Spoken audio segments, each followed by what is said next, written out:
Créole, c'est pas seulement les livres, c'est pas seulement l'éloge de la créolité, c'est aussi vivre créole, c'est vivre dans la nature créole, c'est faire les choses que les créoles ont toujours fait. Par exemple, féconder les fleurs de vanille. Ce matin, on en a une vingtaine à féconder, parce que tous les matins, les grappes de vanille font une fleur, et il faut la féconder avant midi. Alors donc voilà, on féconde la fleur, pour ça avec une petite épine, comme celui qui l'a inventé, c'est un petit esclave. Il faisait comme ça, on continue comme ça, on déchire, comme m'a dit le gars, la jupe de la demoiselle, et puis après, on fait monter le papa avec la pointe sur la maman, et puis quand il est bien dessus, on appuie très légèrement, délicatement, le papa sur la maman. Et voilà, et la fleur est fécondée. Vivre créole, c'est aussi essayer de reconstituer le paradis et de faire en sorte que le bonheur soit à portée de la main. Il y a pomme cajou, il y a cacao, il y a vanille, il y a manguier, il y a kumquat. Hector Poulet fait partie de ces personnages dont la rencontre vous laissera une trace. Fils d'instituteur itinérant, il a grandi, au gré des affectations de son père, à arpenter tous les recoins de l'archipel, de Lance-Bertrand à Marie-Galante, en passant par les diverses communes de la Basse-Terre. Étudiant en sciences sur les campus français, il vit l'enthousiasme pour le pays et rédige le poème Toi, toi, Tupatou, son premier succès littéraire. Revenu en Guadeloupe, il doit enseigner les sciences et il décide de rejoindre Gérard Lauriette pour apprendre à se servir du créole avant de prétendre enseigner en français aux enfants de ce pays. Nommé au collège de Capesterre, il rencontre Sylviane Telchid, Daniel Bombran et Moïse Sorez, avec qui il lance l'expérience du créole à Capesterre. Et c'est à partir de ce cadre que paraîtront le premier dictionnaire créole français, une méthode assimile, Zayan des contes et des fables, des ouvrages de vulgarisation, des glossaires. Il ira jusqu'à se faire traducteur d'Astérix, touchant à tout ce qui concourt à une reconsidération de la langue créole. À bientôt 83 ans, Hector a traversé le siècle, en texte et en discours. Sa bibliographie compte plus de 40 livres, souvent écrits à 4 mains, avec Sylviane Telchid. Touche à tout, il s'occupe encore du vocabulaire de l'informatique et de l'épidémie du Covid. On nous fait Antichimin Cossier et puis Hector. Empruntons ces chemins de traverse pour une escapade avec un témoin averti de la créolité guadeloupéenne. On est confiné, hein? On est confiné dans notre jardin, mais tu vois un peu, là c'est un jardin. Un jardin pour descendants d'esclaves confinés. Bon, Hector, on est parti pour une conversation sur ta vision du créole. Oui, Félix, je t'écoute. Ma Alors, vision du créole. On va commencer par le diagnostic que tu peux poser aujourd'hui de la situation du créole en Guadeloupe. Comment tu vois le créole en Guadeloupe aujourd'hui? Alors, avant toute chose, je veux dire que ma vision du créole, je ne l'ai jamais eue sans Sylviane Telchid. Donc, je rends hommage à Sylviane Telchid parce que sans elle, j'aurais sûrement fini dans la mangrove. Donc, c'est grâce à elle que j'ai pu continuer. Voilà. Aujourd'hui, comment je vois le créole aujourd'hui, je suis très content de ce qui se passe, que des jeunes prennent ça en main, c'est parfait. C'est pas comme ça que je l'avais vu au départ, mais bon, c'est comme ça qu'ils le voient aujourd'hui. Je pense que grâce à eux, peut-être que ça a des chances de ne pas disparaître complètement. Grâce à l'écrit, grâce au fait qu'ils soient enseignés, grâce au fait que les gens réfléchissent un petit peu, ils finiront peut-être par retrouver notre vision, la vision que nous, Sylviane et moi, avions quand nous avons commencé à faire le créole.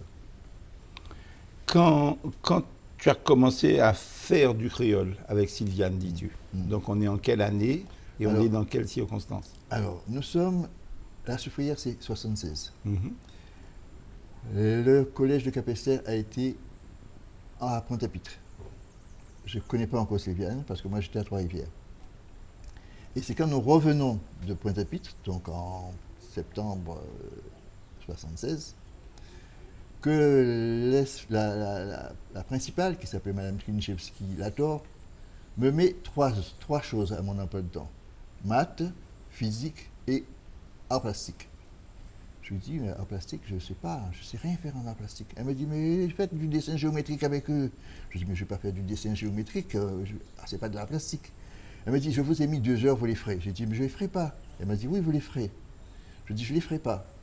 Elle m'a dit, je viendrai vérifier. Elle est allée vérifier, je n'étais pas là. Alors elle m'a fait venir dans son bureau, elle m'a dit, bon, il faut qu'on trouve un terrain d'entente. On m'a dit que vous vous intéressez au créole. Si vous enseignez le créole. Je dis, mais j'ai jamais fait ça. Elle me dit, mais je sais pas, essayez de trouver pour les élèves en grande difficulté. Vous pourriez avec une équipe, faites votre équipe. Et c'est comme ça que j'ai rencontré Sylviane, que j'ai rencontré Sorez, que j'ai rencontré Rutil, voilà. Et j'aurais dit, on fait une équipe. C'est comme ça que ça a commencé, à cause de ça. Ben voilà, nous sommes aussi au collège Sylviane Telchide.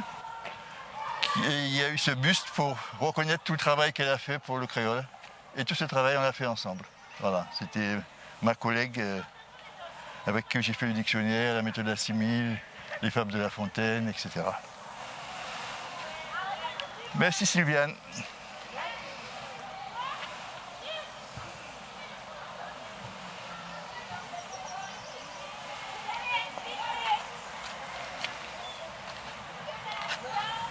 Alors, je m'intéressais au créole, ça je ne savais pas trop, parce que j'étais en train de faire avec mon bran un dictionnaire créole. Et pourquoi un dictionnaire créole? Parce que j'avais entendu, quand j'avais quitté la Guadeloupe, que depuis 1954, il y avait un dictionnaire créole qui était en préparation avec Ninsouta et tout un groupe. Et quand je reviens en 68, il n'y a toujours pas de dictionnaire créole. Donc moi, je commence sur mon petit carnet à écrire des mots que je ne connais pas. Tu vois, genre terbolisé, tiens, je ne connaissais pas ce mot-là. Et je fais remplir un petit carnet, 2 petits carnets, 3 petits carnets. Et à ce moment-là, je suis en rupture de couple et je rencontre mon bran. Et donc je vis avec elle depuis un certain temps. Elle me dit, si on faisait un dictionnaire? Je dis, on ne connaît rien, un dictionnaire. Elle me dit, ça fait rien, de toute façon, il n'y en a pas. On est en quelle année là? Alors là, nous sommes en 76, alors nous sommes en 72. Et donc, elle me dit, mais il n'y a pas, de toute façon. Il n'y avait que le petit dictionnaire créole de Bentolida. Il n'y avait rien d'autre. Elle me dit, de toute façon, on ne pourra pas juger puisqu'il n'y a pas de comparaison. Et donc, voilà, on cherche, on va chercher. Et donc, j'étais en train déjà de faire le dictionnaire quand j'ai rencontré Sylviane. D'accord. Est-ce que ta motivation, ton intérêt pour le créole s'était déjà manifesté en amont? Je suppose que étudiant en France, tu avais rencontré cette mouvance au moins pour les affaires du pays, disons qu'il y avait un mouvement idéologique de réfléchir sur le pays, on nous prend un pays là, on nous fait un bitin, on nous brenait, bon. Je reviens du service militaire en 65. Ouais. Et je commence à... Parce qu'avant, je travaillais, hein, avant j'étais surveillant à Janson de Sailly. Et je reviens du service militaire et là je commence à militer. Et je ne veux pas militer à la GEG, parce que je ne me considère pas comme étudiant, puisque je suis étudiant le soir. Donc je milite à un mouvement qui s'appelle l'AGTAG, Association Antillo-Guyanaise. Voilà. Donc ils ont un journal qui s'appelle Le Flambeau. Ils me demandent d'écrire un article. Et j'écris toi, tout pas tout. Mais à l'époque, je me dis, il faut qu'on constitue une littérature créole qui n'appartienne à personne. Et donc je ne vais pas signer. Je ne veux pas signer, je dis, bon voilà, c'est pourquoi les gens se l'approprient. Et comme à l'époque, tout le monde connaît Sonny Rupert comme écrivain en créole, tout le monde a associé ce poème à Sonny Rupert, et ça a été publié partout, Sonny Rupert, Sonny Rupert. Et tout le monde me dit, ben, écoute, il faut faire quelque chose, tu ne peux pas laisser Sonny Rupert. Alors, donc, je dis ça à des hommes un jour, il me dit, écoute, moi je te publie. On est en quelle année là? Alors, nous sommes en 62, 60. Bon, enfin, c'est les années 70, etc. Les années 70. Ouais. Il me publie et puis au bout d'1 an, il me dit, bon, ben, écoutez, M. Follier, ça ne se vend pas. Je lui ai dit, je vous avais dit que ça ne se vendrait pas. Il me dit, mais ça ne se vend pas, donc je vais être obligé de mettre au pilon, parce que si je mets au pilon devant huissier, je ne paie pas les impôts dessus. Je lui ai dit, écoutez, non, c'est mon premier livre, je ne vais pas le mettre au pilon, j'achète tout. Et j'ai tout acheté, c'est toujours là. Voilà, donc je fais du créole comme militant, Et j'ai fait 3-3 tout partout, mes pays là, que tout le monde connaît après. Et voilà, c'est comme ça que j'ai commencé. Mais par rapport, puisqu'on parle de la situation du créole aujourd'hui, par rapport à tes souvenirs d'enfance, par rapport à je veux dire, ta petite enfance, l'école primaire ou le lycée, comment, comment tu t'inscrivais, quelle langue tu as parlé finalement dans tes parents étaient des fonctionnaires, c'était des enseignants. Mhm. Je suppose qu'ils ne te parlaient pas créole, mais corrige-moi. Mhm. Et sorti de la langue du groupe de pères, de la langue des amis, des camarades et tout ça, est-ce que tu avais une valeur particulière que tu accordais au créole déjà, ou est-ce que c'était quelque chose de, j'ai envie de dire, de banal par rapport à la jeunesse de n'importe quel Guadeloupéen de cet âge, quoi? C'était quelque chose de banal. Je ne parlais pas créole à la maison, Mhm. je ne parlais pas créole à l'école, mais je parlais créole dans la cour de récréation, Bien je sûr. parlais créole en allant pêcher les crabes, en allant attraper les ortolans. Je parlais créole tout le temps en fait. Donc c'était le créole du petit Guadeloupéen ordinaire. J'ai eu l'avantage, comme j'ai fait toutes les communes pratiquement, de parler tous les créoles. Donc je connaissais le créole de Pointe-Noire, le créole de Gambourg-Marie-Galante, de l'Étang Noir, le créole de Port-Louis, d'Anse-Bertrand, de Sainte-Rose, parce que mes parents bougeaient tout le temps. D'accord. Et donc chaque fois, nous on se faisait des petits copains.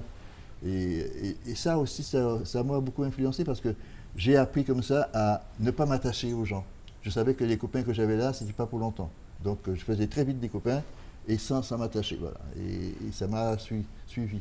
Mais j'avais un rapport au créole qui était un rapport guadeloupéen, quoi, pas localisé. Mhm.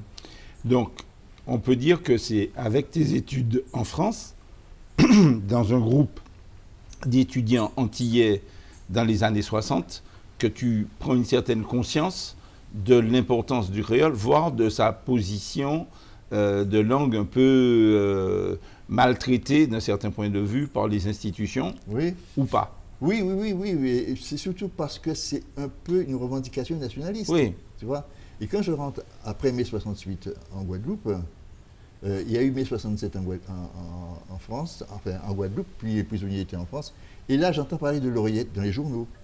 Et je me dis, si je rentre en Guadeloupe un jour, j'irai voir ce gars-là.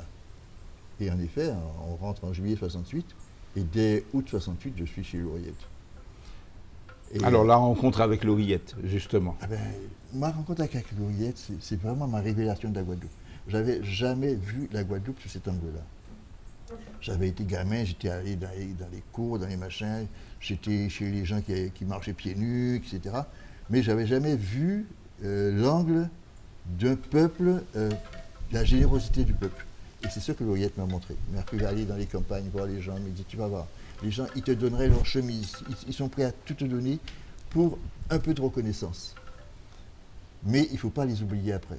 Voilà. Et donc nous sommes allés dans les trucs de vieux habitants, à Cabrit, à plein d'endroits. Il m'a montré les gens, la Guadeloupe réelle. Et là, j'ai compris que... Et en plus, alors, il avait son école, donc j'enseignais dans son école, l'après-midi. Et là, c'était beaucoup de gens qui ne pouvaient pas payer. Il y avait une centaine de gamins, et beaucoup ne pouvaient pas payer, donc l'Oreillette ne faisait pas payer tout le monde. Oui, mais l'Oreillette, ça c'est le versant, si j'ose dire, magnifique de l'Oreillette. L'Oreillette a des dimensions un peu plus curieuses. C'est un philosophe, si on peut dire, qui a une conception très personnelle d'un tas d'autres sujets, Oui. y compris dans le rapport au créole ou dans le rapport à la société. Alors autant il y a cette générosité et cette espèce d'ouverture vers une Guadeloupe profonde, autant il y a un certain nombre d'idées un peu fixes, quelquefois. C'est quelqu'un qui est un peu abrupt sur un certain nombre de sujets, voire violent, on peut dire le mot. Oui, mais c'est pas de lui. Oui. C'est pas de lui, c'est de la société guadeloupéenne même. L'Oreillette, c'est un mulâtre de Chelcher. Chelcher, c'est une section de Trois-Rivières coincée entre Montchappé et la Plaine, où il n'y a que des nègres, et le bourg de Trois-Rivières, où il n'y a que des gens bien sortis. Non, pas des gens bien sortis, des blancs. les Butels. Non, mais c'est vrai. Les Butels, les Longues Tours, tous ces gens-là sont en bas. Et ils ont des grandes propriétés avec des champs de canne et des distilleries. Donc les mulâtres sont entre les deux. Ils sont pas riches, ils ont 1 hectare dans les mornes, voilà. Mais ils se prennent pour... voilà. Donc ils veulent afficher par rapport aux blancs qu'ils sont très forts.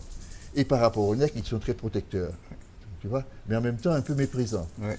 Et ils vont être tous comme ça, y compris mon père, parce que mon père est mulâtre, y compris des gens comme Sonny Rupert ou Bassett, mon ami, tout ça. Ils sont cette stature-là, tu vois. Et donc Lauriette est comme ça. Lauriette, en effet, il se prend pour un peu le protecteur des Guadeloupéens, mais en même temps, il attend des Guadeloupéens de la reconnaissance. Ouais. Alors, il y a ce parti pris de faire classe en créole. Il y a l'œuvre de Lauriette, d'ailleurs, puisqu'il a beaucoup écrit, même si on n'a pas conservé toujours toutes ces brochures et toute cette production-là. J'en ai quelques-unes. C'est un bavard. Et il y a donc un parti pris de faire l'école en créole, mais de passer au français. Parce qu'il y a aussi une conception, si j'ose dire, de nos temps, une conception contemporaine de l'œuvre de Lauriette qui serait, on fait l'école en créole. Certes, on fait l'école en créole, mais à terme, d'une certaine manière, il traite l'échec scolaire. Et il traite l'échec scolaire pour le recycler. Les élèves, une fois qu'ils ont appris des choses, c'est de la rédaction à la dissertation. Et quelque part, on a l'impression qu'une fois qu'il leur a donné des armes pour comprendre le français, pour comprendre le système scolaire, le système continue. Et d'une certaine manière, les élèves, ils rentrent dans le système et quelquefois, ils réussissent au système. Et souvent. D'accord. Souvent, ils réussissent. Donc, c'est une école en créole, mais qui n'est pas... Lauriette n'a jamais vraiment milité pour un système orthographique créole définitif, collectif et tout ça. Absolument pas. En effet. C'est une transition. Mais sa vision du créole, c'est la vision des mulâtres. Voilà. Le créole, c'est du français corrompu. Rien que le mot il l'écrit. Ça. Rien que le mot corrompu, ça donne déjà sa vision. Oui. Mais c'est la langue du peuple. Donc il faut l'utiliser pour le faire peuple. accéder au français. D'accord. Donc c'est effectivement cette technique. Et on va nous reprocher ça aussi quand on va faire avec Sylviane. Le créole sert de marche-pied au français. Ouais. Voilà. Donc on va nous dire, ouais, que là, c'est bon à français là. D'accord, mais en 75, que vous le vouliez ou pas, tu n'es pas uniquement dans l'option Lauriette du créole à l'école, parce que précisément, tu as commencé ton dictionnaire, tu es en train de réfléchir à la question de la pédagogie d'une grammaire, tu es en train d'écrire un certain nombre de choses avec une équipe, encore une fois, alors il y a les idées nationalistes aussi qui font leur chemin, il y a le ZGEG qui va apparaître, il y a le GEREC qui va apparaître, tout ça c'est les années 75, Absolument, 76, absolument. Et le contexte est différent maintenant de celui de Lauriette. Et Alors, l'établissement Lauriette est fermé à cette époque-là, alors, 75. Lauriette, il a occupé plusieurs établissements. Ouais. Celui où on travaillait ensemble, qui était à l'Espérance chez Hérode, est fermé. Mais il a rouvert à Capesterre. Et là, nous ne sommes plus sur la même longueur d'onde. D'abord parce que moi je lui dis il faut trouver une graphie, et lui il écrit le créole à la française. Je lui dis écoute, pour savoir laquelle des deux a plus de chances de réussir, on va écrire un journal, on va faire ensemble, et on a fait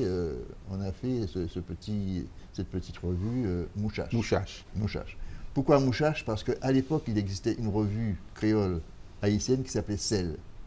Le proverbe haïtien dit ça qui ni sel en soleil qu'a veillé la pluie, et le créole guadeloupéen c'est ça qui ni mouchache en soleil qu'a veillé la pluie.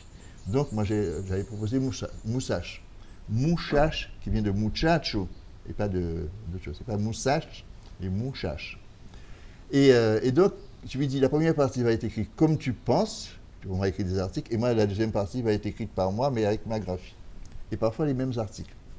Donc voilà. Et on a fait 5-6 numéros. D'accord. Renéoté, hein. D'accord. Voilà, nous sommes sur le terrain de Lauriette. En 1968, il a pris 5000 m² de terre et il a fait une pancarte. Moi, Gérard Lauriette, je prends 5000 m² de terre de la planète Terre, que celui qui veuille m'enlever de là fasse son testament, moi le mien est fait. Voilà. Et donc il a pris ça et après il a installé son école.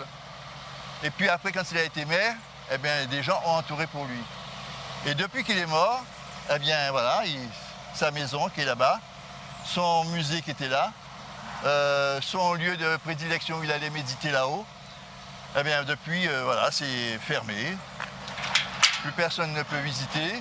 Les livres sont en train de pourrir à l'intérieur. Et voilà ce qui est devenu Lauriette. Pour l'instant, le terrain officiellement, c'est Gérard Lauriette. Juridiquement, je pense que ce terrain appartient à la CIVI. Voilà ce que c'est devenu. le fait que petit à petit vous allez vous trouver intégré à une expérience dont on parle, du créole au collège. Alors ça a commencé un peu comme tu disais, c'est pour ne pas faire du dessin que tu as fait du créole, mais tu es entouré de Rutil, de Sorel. Mais tous ces gens-là n'ont pas encore réfléchi à la graphie du créole. D'accord. C'est moi qui leur propose. Je leur dis voilà, moi j'en suis là, on va écrire le UU. D'accord. Donc on n'a pas encore intégré le OU. D'accord. Mais en 75, en même temps, il y a Danny Bebel-Gisler qui propose un système qui en fait est le système haïtien transitoire. Exactement. Et il y a Bernabé, ça date tout ça de 75, qui est en train de faire ses premières publications, Espace Créole et puis plus tard Maufoise, sur le standard graphique, ce qu'on a appelé plus tard le standard 1. Oui. Il y a un mouvement qui dit aussi, donc il y a un mouvement patriotique aussi qui se manifeste, il y a un mouvement syndical qui se manifeste, et pas dans l'harmonie et dans la bonne humeur. Quelquefois, il y a des noms, j'allais dire des noms d'oiseaux qui volent par-ci, par-là.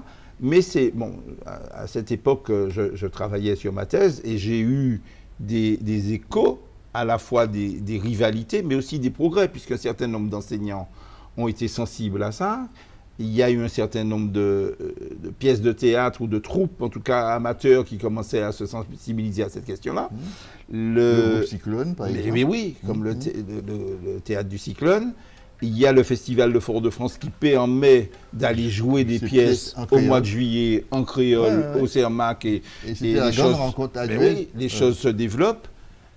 Comment tu te positionnes par rapport... Je veux dire, il y a un emballement idéologique autour du créole. Il y a la langue créole force jugulée de Danny qui parle de toi, qui met en scène le toi, tout pas tout, oui. et qui parle de l'oreillette comme analyseur de la société guadeloupéenne. Comment les choses se mettent en place à ce moment-là? Quelles sont tes relations? Puisque Danny a essayé de mettre elle aussi une école qui n'a pas du tout le même format, les mêmes ambitions, et qui n'aura pas la même longévité que l'entreprise de l'oreillette. Alors, moi, je me positionne parce que je fais le dictionnaire, mais on change plusieurs fois. Au début, ce sont des fiches. Oui. Après, c'est des gros cahiers avec des classeurs. Oui.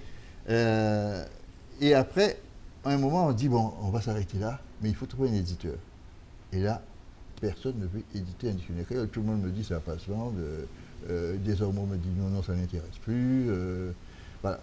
Alors, je vais même voir ma cousine qui est en Afrique, qui est responsable des nouvelles éditions africaines, Néa. Elle me dit, oh, non, ça ne m'intéresse pas, non, c'est pas possible. Donc, on n'avait aucune chance de trouver un éditeur pour éditer ce dictionnaire.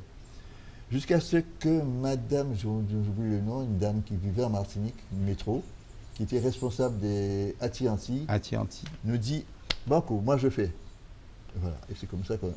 Et alors, à ce moment-là, on publie ce dictionnaire que peut-être Bernabé avait déjà programmé dans ses recherches, mais c'est comme si on lui coupait l'herbe sous les pieds. Ce dictionnaire n'aurait pas eu ça, je ne serais pas allé à l'hivernage créole. S'il n'y avait pas eu l'hivernage créole, il n'y aurait pas eu Hector Poulet. Alors, pour les gens qui ne savent pas, l'hivernage créole, ça me parle parce que je suis un peu responsable de cette idée-là. On a avancé, là, on est dans les années 83-84. Là, je suis maître assistant à l'université à ce moment-là. Et on est en train de réfléchir à la formation des maîtres, à la formation d'un diplôme pour entrer dans une phase active de pédagogie du créole. Quel regard tu jetais à l'époque sur, y compris ton expérience à Capesterre, et les remous, les émois que ça pouvait causer dans la société guadeloupéenne? Est-ce qu'on peut dire que la société guadeloupéenne a adopté l'idée, je parle de la société globale à ce moment-là, d'idée d'écrire en créole, de pratiquer le créole comme une langue? C'était révolutionnaire quand même d'une certaine manière.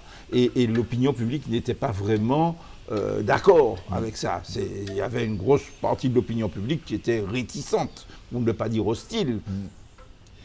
Écoute, moi je sais que lorsque nous avons fait la première émission de télévision... On est en quelle année là? 76, 77. Nous sommes au deuxième trimestre 77. Oui. la directrice, Mme Trinchevski, voyait que ni le rectorat, ni l'inspecteur n'étaient d'accord avec l'enseignement du créole, elle m'a dit on va faire venir la télé. Et donc j'ai fait cette émission qui a duré 6 minutes. Donc c'est la télé de Guadeloupe, La c'est télé RFO Guadeloupe. RFO. Et ils sont venus, ils ont filmé 6 minutes. Pendant 6 minutes, il y a eu un petit extrait de cours, où j'ai fait un texte de Monchoachi. Mon interview, une interview de la directrice, une interview d'un parent qui était pour et une interview d'un parent qui était contre. Voilà, tu vois tout ça. Ouais. Et après, les gens nous en ont voulu. Ils ont dit ah ouais, non, créole, il ne faut pas parler français, bachien, aïe, il faut parler créole, bâtiment, non. Bon, en plus, ceux qui disaient ça, c'était souvent des gens du Parti communiste. Bien sûr. Et qui n'avaient pas d'enfants à l'école. Non, etc. Et en plus, il faut faire créole martiniquais. Tu vois, oui, puisque c'était un texte de Monchoachi. Voilà. Ouais. Donc, tu vois, c'était vraiment très, très hostile. Et l'hostilité se manifestait physiquement. Les gens voulaient nous taper dessus. Des menaces, Ils voulaient oui. nous taper dessus. Les gens m'interpellaient dans la route. Monsieur Poulet, qu'est-ce qu'on va faire en mot? On va faire en français ou en créole? Tu vois, c'était vraiment très, très vulgaire, très. Voilà. On a symbolisé les 40 ans qu'on a respecté, la tradition des pères. Et on a un projet qui est en cours, on a voulu l'honorer. Il a mis quand même en filigrane quelques mots tracés de Sonny Rupert.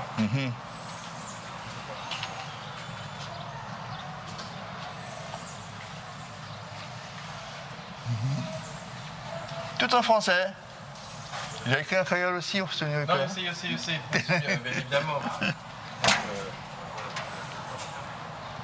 Donc, une salle qui a été... Je ne suis pas rentré dans cette salle depuis 30 ans.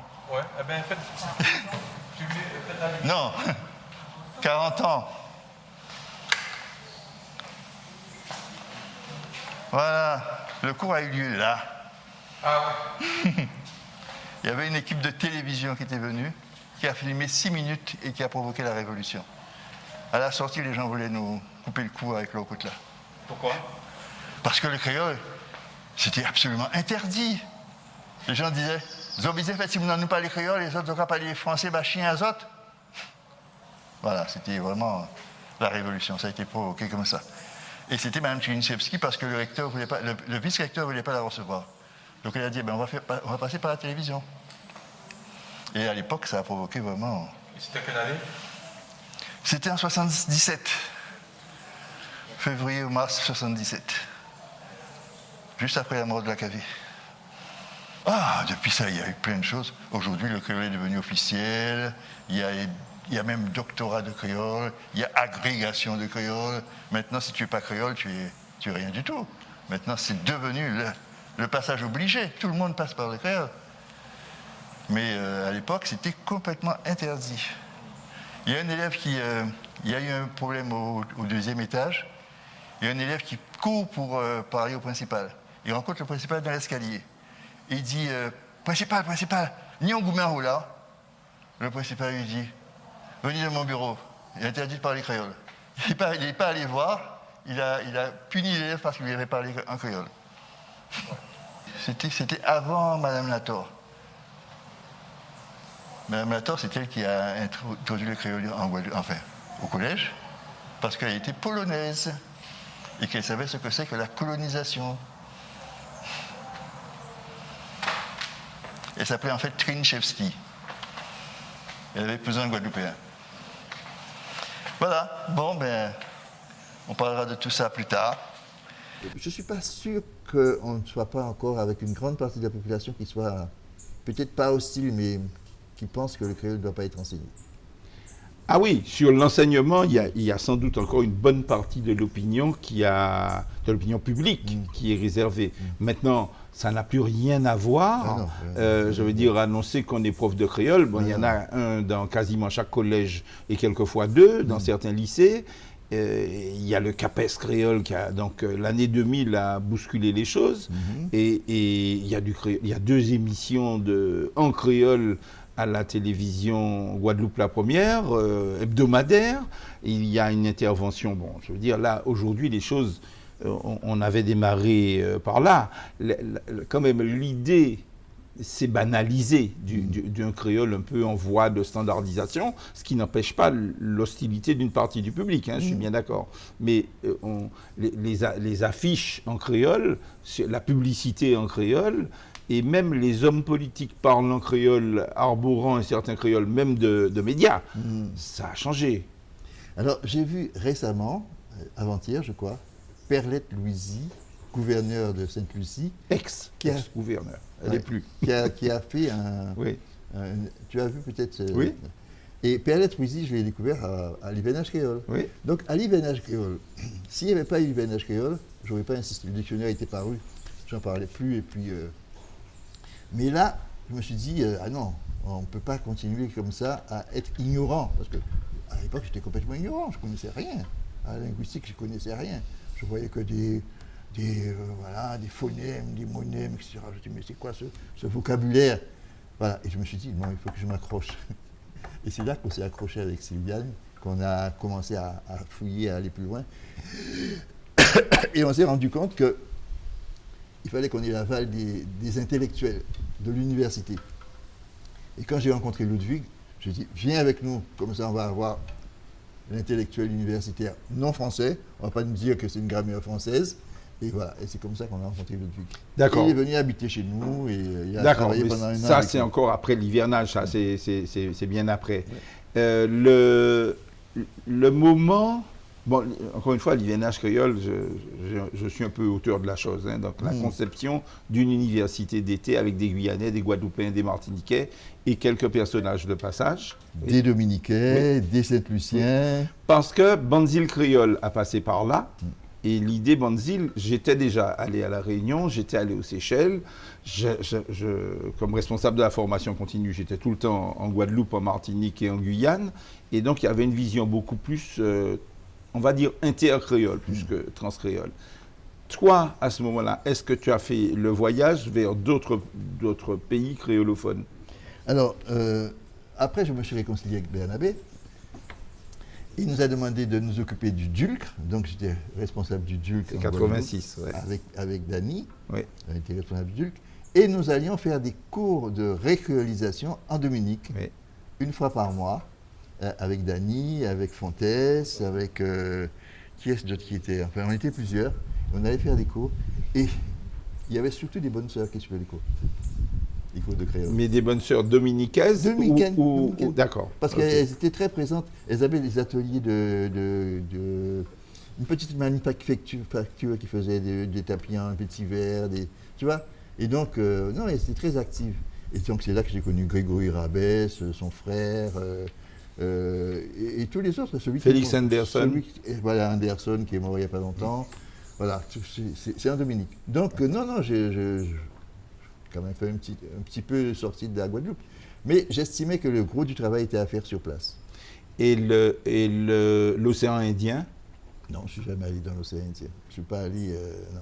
J'ai été invité plusieurs fois, mais j'ai pensé que ce n'était pas mon rôle d'aller là-bas. Le créole et l'enseignement, un vaste sujet aux multiples facettes. Il était au programme du 15e colloque international des études créoles. Parmi les nombreux contributeurs, Hector Poulet, le professeur de mathématiques à la retraite, est venu parler de l'entrée du créole dans le cursus scolaire en Guadeloupe. Sur les traces de Gérard Lauriette, il s'est lui-même battu pour que cette langue régionale soit utilisée en classe pour aider les élèves en difficulté. Au départ, il s'agissait de leur apprendre à passer du créole au français, mais rapidement, il s'aperçoit que ces élèves ont de vrais problèmes de culture. C'est au milieu des années 70 qu'un enseignement est mis en place pour pallier ces lacunes. La population a été assez facile à gagner. Hein. Il suffisait de faire un cours de créole devant les gens pour qu'ils comprennent tout de suite de quoi il s'agissait. Il ne s'agissait pas du tout de faire des cours en créole, il s'agit de faire des cours sur le créole, retrouver les traditions, parler des proverbes, faire dire des textes, apprendre à dire un texte, même en créole. Voilà, ils ont très vite compris qu'il ne s'agissait pas de faire tous les cours en créole. D'ailleurs, on avait 1 heure de cours sur 24 à l'époque, parce que c'était 24 heures de cours par semaine. Il y avait 1 heure de cours de créole pour les élèves en grande difficulté. Donc, ça s'appelait des cours de sursoutien. Ce n'était même pas des cours de soutien, c'était des cours de sursoutien. C'est-à-dire, parmi les élèves qui étaient en soutien, il y avait ceux qui étaient en plus grande difficulté, et c'est ceux-là pour lesquels on faisait des cours de créole. Il faudra attendre quelques années pour que cet enseignement soit accepté par les Guadeloupéens et pleinement reconnu par l'éducation nationale. Pour revenir à la Guadeloupe et à la situation actuelle, alors j'ai amené, c'est un petit échantillonnage, un livre d'Alain Routil, il est tout frais sorti, qui s'appelle Titan de Rive. J'ai amené un livre de Moïse Sorez qui s'appelle Blague et Paroles. J'ai, bon, je ne parle pas des livres que tu as pu commettre toi-même, et on va réserver une partie de l'entretien à tes propres productions. C'est quoi tes réactions vis-à-vis des productions récentes en créole? D'abord, il y en a de plus en plus. Bon, alors, ça reste encore des petits livres assez souvent, mais il y a de la prose, il y a de la poésie, il y a même du discours un peu militant. On pourrait citer Mbitako, on pourrait citer Timalo qui a fait deux romans importants. Deux romans, oui. Bon, comment tu te positionnes par rapport à cette production artistique en créole? Alors, il y a aussi la production extérieure. Il y a façadage. Donc ça fait un moment que je lis et que je suis les productions en créole. Moi, je lis le créole. Bon, je lis le créole comme je lis le français. Donc je lis. Ceux-là, je ne l'ai pas eu parce qu'ils viennent sortir. Il est tout frais. Il est tout frais. Je l'ai vu sur Internet. Blagues et paroles, ben, j'en ai tellement de blagues et paroles de mon ami, comment il s'appelle comment il s'appelle? Mon ami qui a écrit beaucoup de blagues et paroles, qui est mort, qui s'est suicidé. Joe Clémence. Joe Clémence, voilà. Joe. Voilà. Donc, je l'ai pas vu, c'est la première fois que je vois. Mais il y en a beaucoup de Joe Clémence, ouais. Je ne sais pas si c'est différent. Et, par contre, j'ai le livre de Alain Vérin, qui vient de sortir sur des poèmes. J'ai aussi celui de Maryse Romanos qui vient de sortir avec des poèmes. Donc non, je suis l'actualité écrite en créole et je trouve que c'est une bonne chose.